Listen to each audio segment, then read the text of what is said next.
Hey everybody, I'm back again, and I just wanted to say that we've done about 8 of these video. How many? Maybe 6 or 7 or 8 of these videos where we're exploring one of the 4 tools in this book that is going to teach you how to make a disruptive innovation and a unicorn company using very simplified engineering tools. These tools are not just consistent in engineering, they're consistent in every facet of education. My name is Bintel Powell. I'm an electrical engineer by trade. I've written 2 books.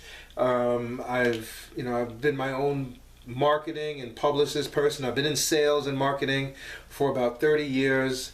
And I've learned a lot, and I'm trying to disseminate as much of this as I possibly can through this book called The Formula.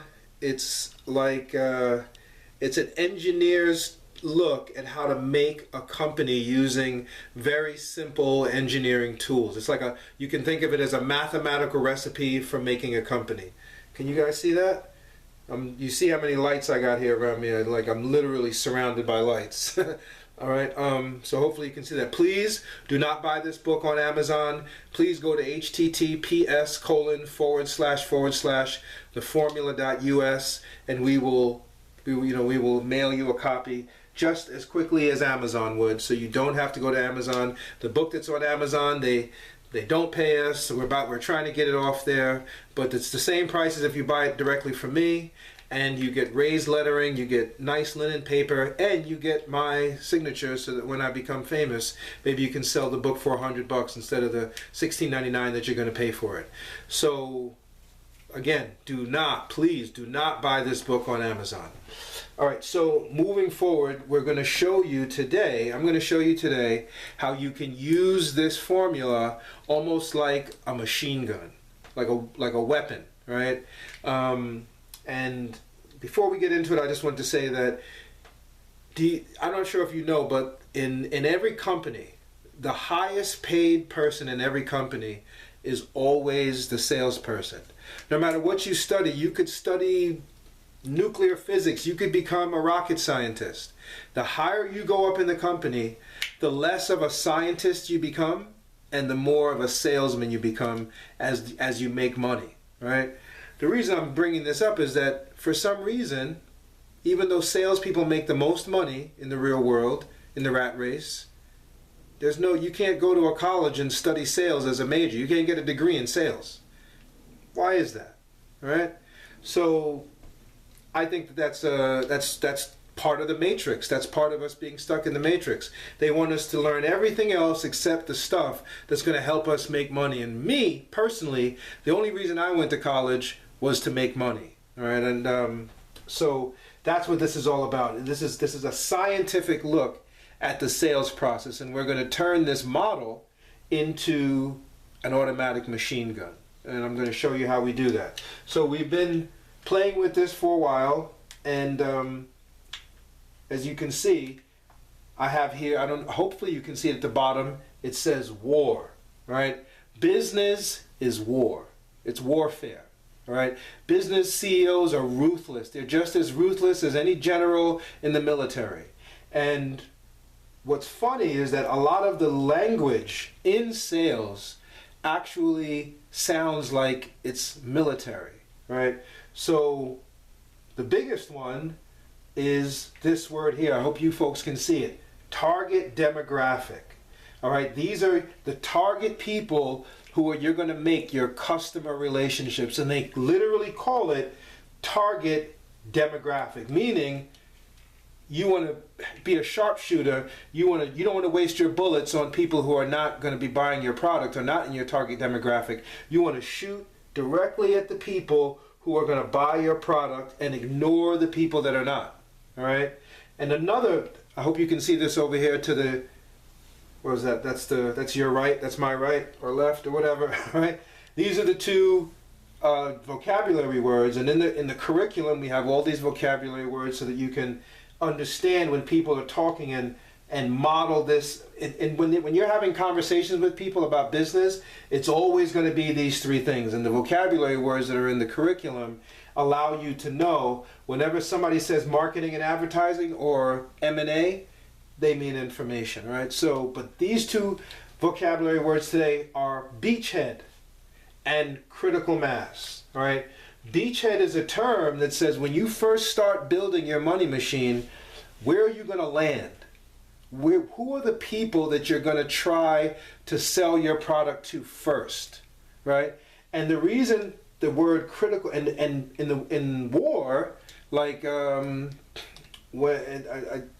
a movie called Saving Private Ryan, right? And they come across, they're I think it's World War I or World War II, I'm not really sure, but they're storming the beaches of Normandy, right? That's what this is referring to. When you hear business people say, "What is your beachhead?" It's reminiscent to that whole thing of storming where are you going to land your ships when you go to invade another country? What beachhead are you going to land in? All right. And the second term here is critical mass. Critical mass refers to if your target demographic is 1 million people in New York, right?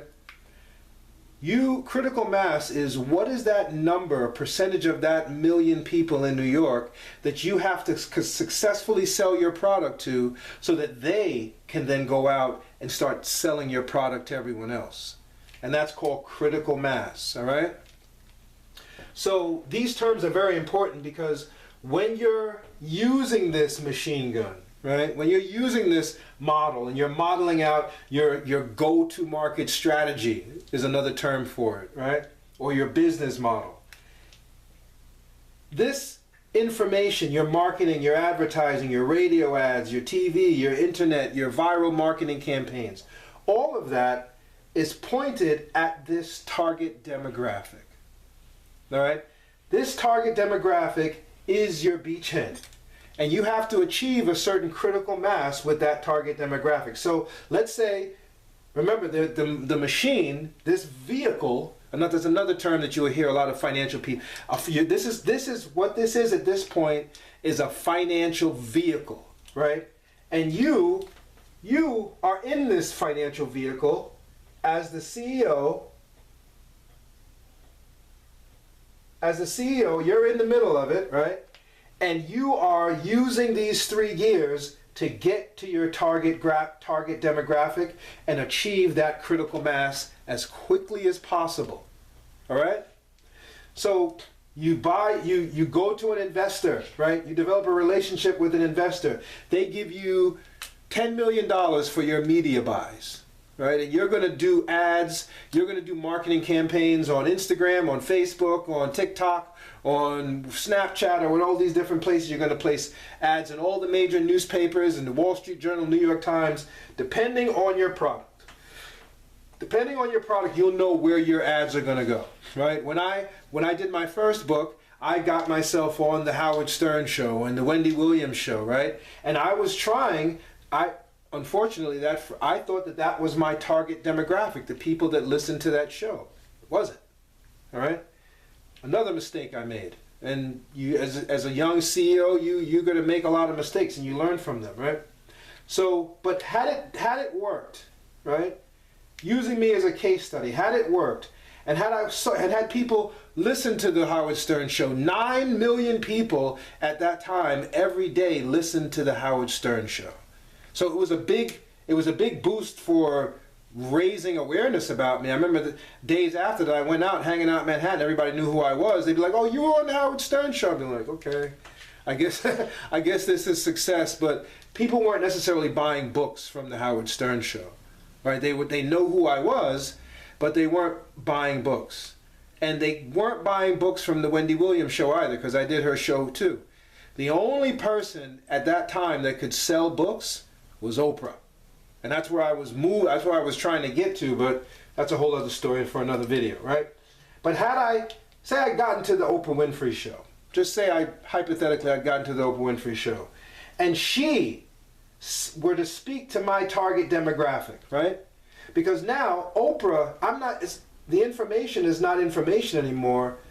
You can almost replace this information piece with Oprah Winfrey. She's my information. All right? And Oprah Winfrey now speaks through my commodity at my target demographic. And they buy it. That critical mass now buys it. This is where it turns into a weapon. That target demographic now takes all of those purchases.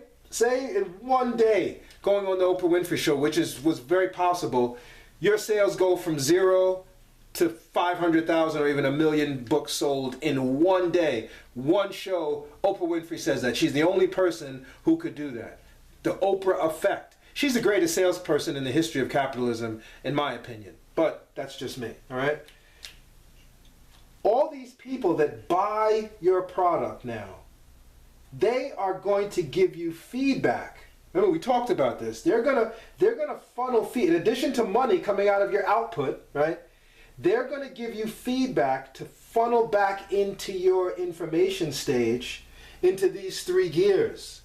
Ways to discover a new product, ways to engineer a new product, and places to sell a new product. If they don't sell it for you, as we said, critical mass will do.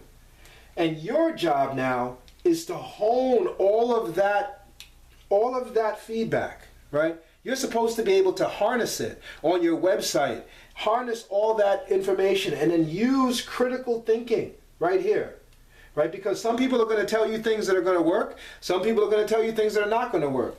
You, as the CEO, are going to have to process all of that information, in addition to your own information, all of the information that's coming in from all this feedback, to funnel back down into these 3 gears of your money machine to keep it going, and then take that information and spray it at the people that are outside of the critical mass. And then you're really going to know, once you get all this feedback, it would help you to zero in on exactly who your target demographic is. Which just turns you into a machine gun sniper. All right, you know exactly who to shoot to. Like, I've been doing this for so long. I've seen people buy the book. I've seen people say they're not going to buy it. I know exactly who's going to buy my book and exactly when they're going to buy it based on their conversations. I can just walk the streets and I know I'm going to go in that person's office and sell them, and I'm not even going to go in there. I can tell that that's not my target demographic. That's not my beachhead. I can literally walk down a main street with a box of books in my back pocket, in my knapsack or in my briefcase, and I can tell which business owner is going to buy my book. The successful business, any place that looks successful, the people who are running that place, they are readers. And I know that they're going to buy my book. Especially when I start talking about business, I know exactly who's going to buy it. Sometimes you don't even have to, they don't even let me get the words out of my mouth. How much is the book? They'll buy it. I'll take 5. Right? I'll take 10. They just cut me off. They hear it. They know what it is. They want it. They're buying 10 of them. All right? This, you have to do, it is incumbent upon you to engineer your model on a grand scheme and to keep it spinning like this, to keep all this feedback. You're harnessing all this feedback from the target demographic back down into your machine to get it to spin fast and spin accurately like a sniper. You're not wasting any of your information on people that are not your target demo. You don't even see them. You don't even talk to them. You don't even see them. You walk right past them. You want to get to your critical mass, which is the 15% of people that don't need to hear it from other people to see its value. I've heard very successful people say it's usually that first 15%. The people that can see a pair of sneakers and be like, those sneakers are really nice. They're going to look good on me. I'm buying them. I don't need to see Michael Jordan dunking in those sneakers to know that I want to wear them. I know I like those sneakers. The people that are trailblazers, visionaries, those people. The people that don't have to wait for somebody else to say, you're not on TikTok, or you understand what I'm saying? Those people that will buy and act first because they understand what's valuable to them. That is your critical mass. That's your beachhead. That is your initial target demographic. And that critical mass of people will give you so much information that you'll be able to get your machine going to start discovering new products to make, engineering them and selling them to keep this machine going and spinning around forever. And that's how it becomes a gun. See, it's not just a model. It's a financial weapon. All right. So I hope this was good for you folks. And these are all the things that we can do with just the model. Now I just want to repeat. You've only seen one of the 4 tools. There are 3 others that are just as involved in this that will, if you think that this and these little videos that I've done have been, wow, I've heard people say great content and things like, which I really appreciate, the people that watch these videos and sort of affirm that this is valuable information for them. If you like these videos, remember, in the book, there's 4 of them. There's 4 tools that work together. And this is just one. This is just a little taste. This is me demonstrating, like taking you on a, like if you go to the car dealership and you want to test drive a Ferrari, this is me allowing you to test drive just one of the tools. There are 4 others, and if you think this is cool, the other 4 are probably a lot cooler. And then having all 4 of them working in tandem makes you a pretty dangerous individual. So please, the formula, put your best customers in it.